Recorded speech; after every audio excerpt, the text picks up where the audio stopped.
nestled between rolling hills and a lazy river, everyone knew everyone else's business. It was the kind of place where secrets didn't stay secret for long, and acts of kindness, or cruelty, rippled through the community like stones dropped in a still pond. Sarah Mitchell, a 32-year-old high school history teacher, was a fixture in Willow Creek. Her classroom was a haven for students, filled with stories of courage and sacrifice from wars long past. She had a way of making history feel alive, her voice steady and warm as she spoke of soldiers, dreamers, and the cost of standing up for what was right. Sarah's life was quiet but fulfilling. She lived in a modest cottage on Maple Street, tended a small garden, and spent her evenings grading papers or reading novels by the fireplace. She wasn't one for drama, but she had a spine of steel and a heart that didn't waver when it came to fairness. That's why, when the incident at the diner happened, no one who truly knew her was surprised by what she did, though they were stunned by what followed.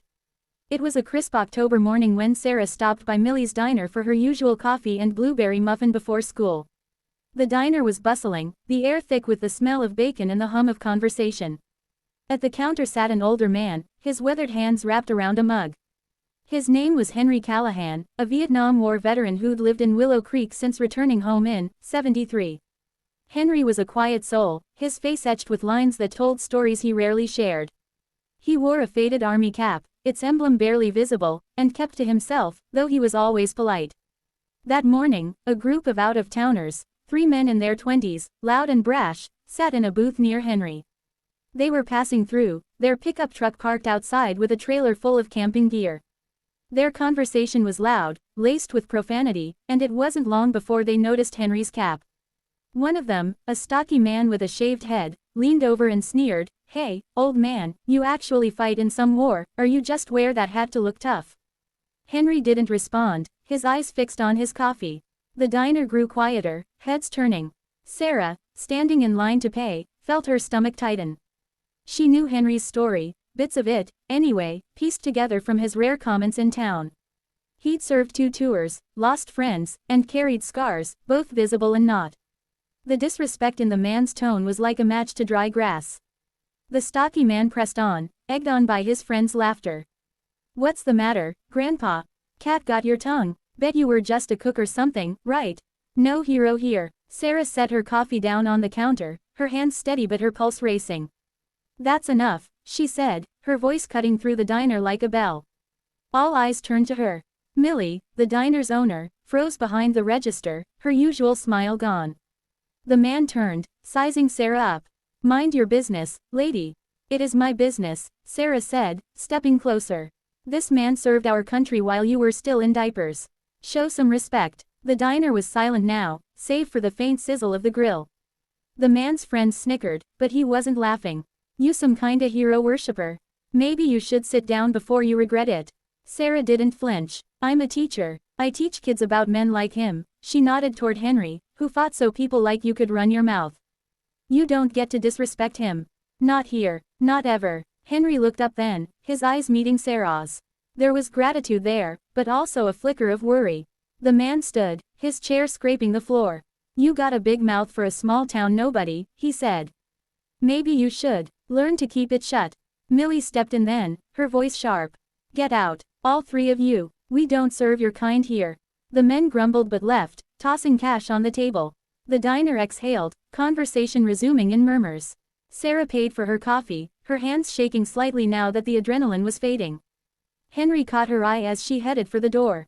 "You didn't have to do that," he said quietly. "Yes, I did," Sarah replied, offering a small smile before leaving. By noon, the story had spread through Willow Creek like wildfire.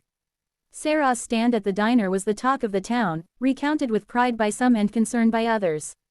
But trouble was brewing. One of the men from the diner, it turned out, was the nephew of Clara Hensley, the school board president.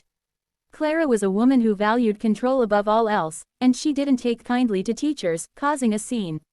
By the end of the school day, Sarah was called into the principal's office.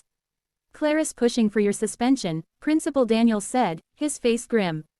"She says you embarrassed her family and stirred up trouble.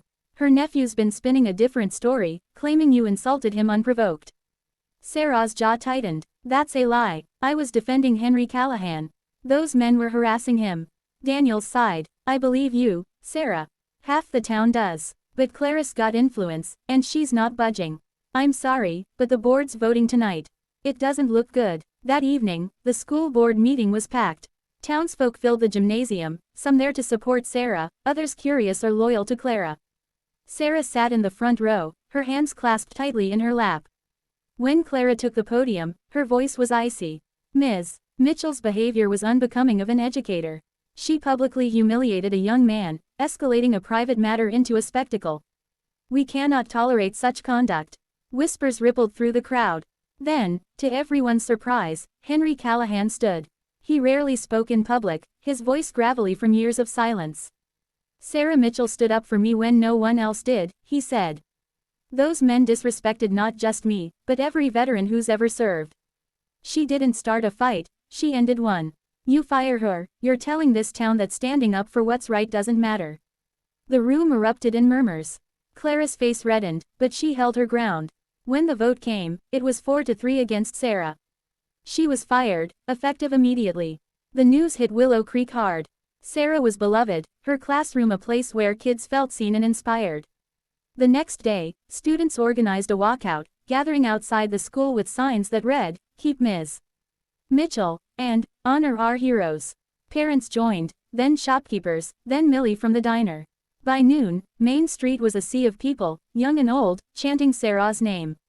Sarah, overwhelmed, stayed home, watching the scene unfold on her phone as neighbors texted her videos. She felt a mix of gratitude and guilt, gratitude for the support, guilt for the chaos. But the town wasn't done. That evening, a knock came at Sarah's door. It was Henry, holding a stack of envelopes. "These are for you," he said, handing them over. Inside were letters, hundreds of them, from students, parents, veterans, and even strangers who'd heard the story.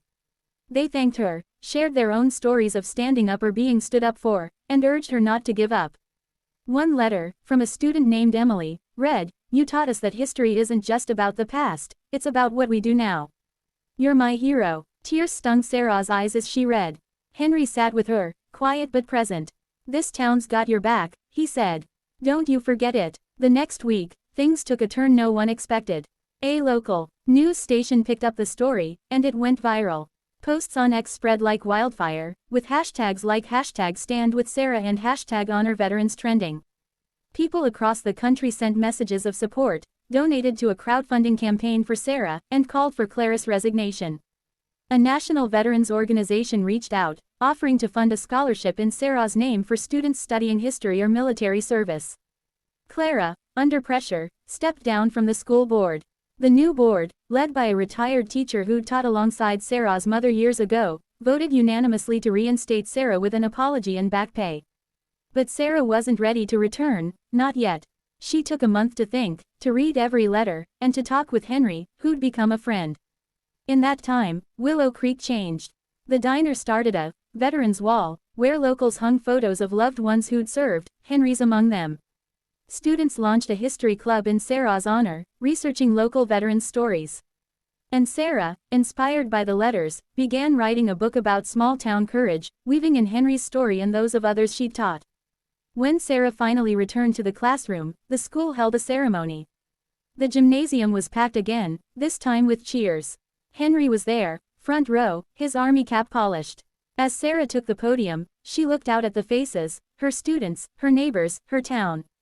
"I lost my job for standing up," she said, her voice steady. "But what I gained was worth so much more. You showed me what community means. You reminded me why I teach, to help us remember who we are and what we stand for." The crowd rose, applauding, some wiping tears. Henry stood too, slower, but with a nod that said more than words could. Willow Creek wasn't just a town anymore, it was a testament to what happens when one person's courage inspires others. Sarah's book, The Heart of Willow Creek, was published a year later. It became a bestseller, with proceeds funding the scholarship. Henry, though still quiet, became a local legend, his story told in classrooms far beyond their small town. And Sarah, she kept teaching, her classroom a little fuller, her heart a little bigger, knowing that sometimes, standing up costs everything, but it can also change everything.